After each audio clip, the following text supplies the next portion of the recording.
आज हम खेती के दो ऐसे दुश्मनों के बारे में बात करेंगे जो दिखते तो भाई भाई हैं, लेकिन इनका काम करने का तरीका और इनका इलाज जमीन आसमान का अंतर रखता है।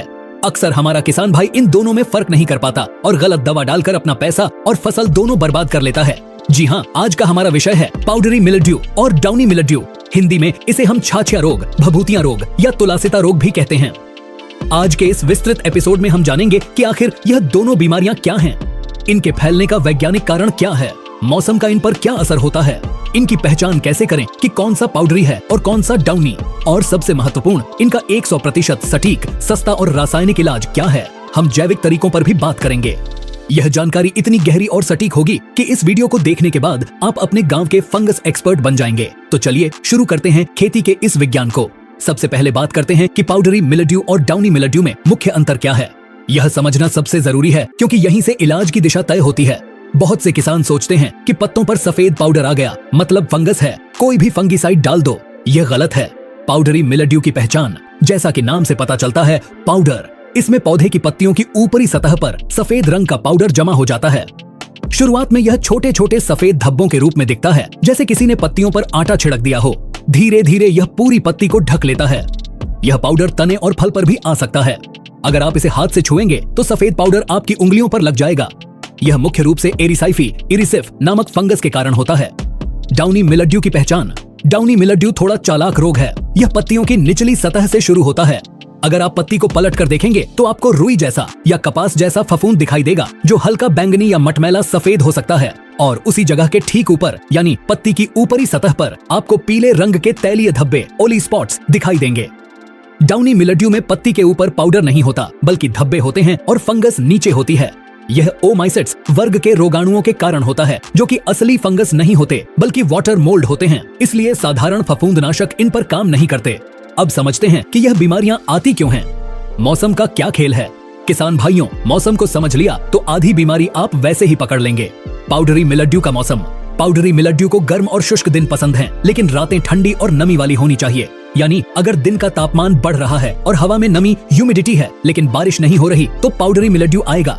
इसे फैलने के लिए पत्तियों पर पानी की जरूरत नहीं होती, बल्कि अगर तेज बारिश हो जाए तो पाउडरी मिलड्यू के बीजाणु, स्पोर्स, धुल जाते हैं और बीमारी कम हो जाती है। यह बीमारी अक्सर सर्दियों के जाने और गर्मियों के आने के बीच के समय या बादल छाए रहने पर ज्यादा आती है। डाउनी मिलड्यू का मौसम। डाउनी मिलड्यू ठीक इसका उल्टा है। इसे ठंड और गीलापन पसंद है। इसे फैलने के लिए पत्तियों पर पानी का होना बहुत जरूरी है। अगर लगातार रिमझिम बारिश हो रही है, सुबह घना कोहरा छाया रहता है या ओस बहुत ज्यादा गिर रही है और तापमान 20 डिग्री से कम है, तो समझ जाइए कि डाउनी मिलड्यू का हमला होने वाला है। यह बीमारी नमी और पानी की सहेली है। किन फसलों में सबसे ज्यादा नुकसान होता है? वैसे तो यह बीमारियां सैकड़ों फसलों में आती हैं, लेकिन कुछ फसलें इनकी पसंदीदा हैं। पाउडरी मिलड्यू यह सबसे ज्यादा मटर, गेहूं, अंगूर, आम, बेर और कद्दू वर्गीय सब्जियों जैसे खीरा, करेला, लौकी को नुकसान पहुंचाता है।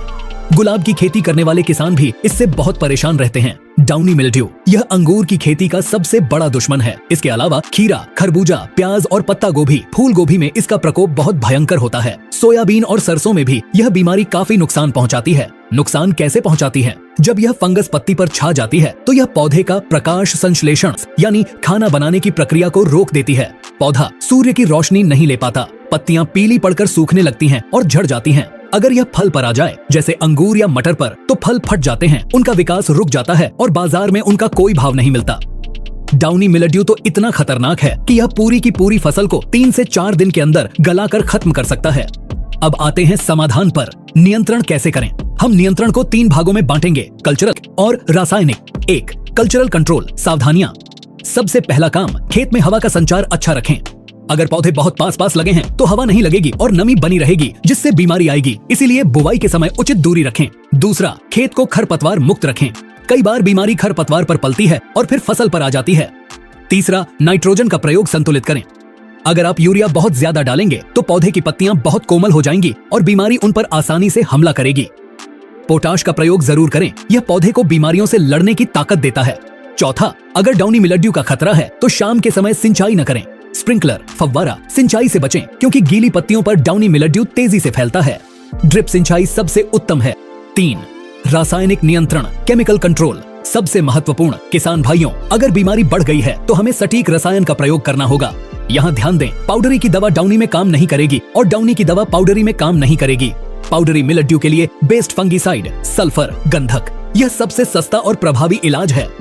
आप 80% या 90% WDG सल्फर का 2 ग्राम प्रति लीटर पानी के हिसाब से स्प्रे करें।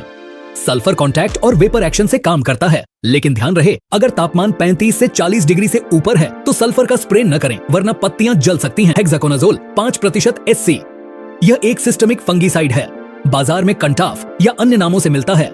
2 मिलीलीटर प्रति लीटर पानी, यह बहुत सस्ता है और बढ़िया रिजल्ट देता है। टिबुकोनाजोल 25.9% EC, यह फोलिकोर नाम से प्रसिद्ध है। इसकी मात्रा 1 से 1.5% मिलीलीटर प्रति लीटर पानी रखें। एडवांस मॉलिक्यूल, अगर बीमारी कंट्रोल नहीं हो रही तो आप फ्लुओपायरम प्लस टेबुकोनाजोल जैसे लूना एक्सपीरियंस या एजोक्सिस्ट्रोबिन प्लस टेबुकोनाजोल जैसे कस्टोडिया का प्रयोग कर सकते हैं। इनकी मात्रा 1 मिलीलीटर प्रति लीटर पानी रहेगी। डाउनी मिलड्यू के लिए बेस्ट फंगीसाइड। किसान भाइयों, यहाँ गलती मत करना। डाउनी मिलड्यू के लिए सल्फर का प्रयोग बिल्कुल न करें। मैनकोजेब 75 WP, यह एक कॉन्टैक्ट फंगीसाइड है। बचाव के लिए 2.5 ग्राम प्रति लीटर पानी के हिसाब से स्प्रे करें। मेटालेक्सिल प्लस मैनकोजेब, यह बाजार में रिडोमिल गोल्ड के नाम से बहुत मशहूर है। यह डाउनी मिलड्यू का सबसे भरोसेमंद इलाज है। इसमें मेटालेक्सिल सिस्टमिक है जो पौधे के अंदर जाकर काम करता है। इसकी मात्रा 2 से 2.5 ग्राम प्रति लीटर पानी रखें। सायाजोफामिड, यह एक नया मॉलिक्यूल है जैसे रानमैन। यह विशेष रूप से ओमाइसेट्स फंगस के लिए बना है। इसकी मात्रा 0.5 मिलीलीटर प्रति लीटर पानी रखें। फोसेटाइल एल, यह एलियट नाम से आता है। यह पौधे की जड़ों से पत्तियों तक और पत्तियों से जड़ों तक बोथ वेज सिस्टमिक चलता है। यह डाउनी मिलड्यू के लिए बहुत अच्छा है। मात्रा 2 ग्राम प्रति लीटर। डिमिथोमॉर्फ, यह भी एग्रोबेट नाम से आता है और डाउनी के लिए स्पेसिफिक है। मात्रा 1 ग्राम प्रति लीटर। क्या कोई ऐसी दवा है जो दोनों पर काम करे? जी हाँ किसान भाइयों, विज्ञान ने तरक्की कर ली है। एजोक्सिस्ट्रोबिन 23 SC, यह एमिस्टर नाम से आता है। यह पाउडरी और डाउनी दोनों को कंट्रोल करता है। मात्रा 1 मिलीलीटर प्रति लीटर पानी। इसके अलावा पिरोक्लोस्ट्रोबिन भी दोनों पर अच्छा काम करता है। अगर आप कंफ्यूज हैं कि कौन सी बीमारी है तो आप कस्टोडिया या एजोक्सिस्ट्रोबिन और डाइफेनकोनाजोल एमिस्टर टॉप का प्रयोग कर सकते हैं। स्प्रे करने का सही तरीका, दवा का चुनाव तो सही कर लिया, लेकिन अगर तरीका गलत है तो रिजल्ट नहीं मिलेगा। पानी की मात्रा 1 एकड़ में कम से कम 150 से 200 लीटर पानी का इस्तेमाल करें। पौधा पूरा नहलाना चाहिए। नोजल, हमेशा हॉलोकोन नोजल का प्रयोग करें जिससे बारीक फुहार बने। स्टिकर सिलिकॉन स्प्रेडर, दवा के घोल में अच्छी क्वालिटी का सिलिकॉन चिपको स्प्रेडर जरूर मिलाएं, विशेषकर डाउनी मिल्ड्यू में, क्योंकि यह फंगस पत्ती के नीचे होती है और चिपको दवा को फैलाकर पत्ती के आर पार पहुंचाने में मदद करता है। समय, स्प्रे हमेशा शाम के समय 3 बजे के बाद करें या सुबह ओस सूखने के बाद। तेज धूप में स्प्रे न करें। बदल बदल कर स्प्रे, एक ही दवा का बार बार स्प्रे न करें। फंगस में प्रतिरोधक क्षमता रेजिस्टेंस आ जाती है। अगर पहली बार मेटालेक्सिल डाला है तो अगली बार साजोफेमिड या डाइमेथोमॉर्फ डालें।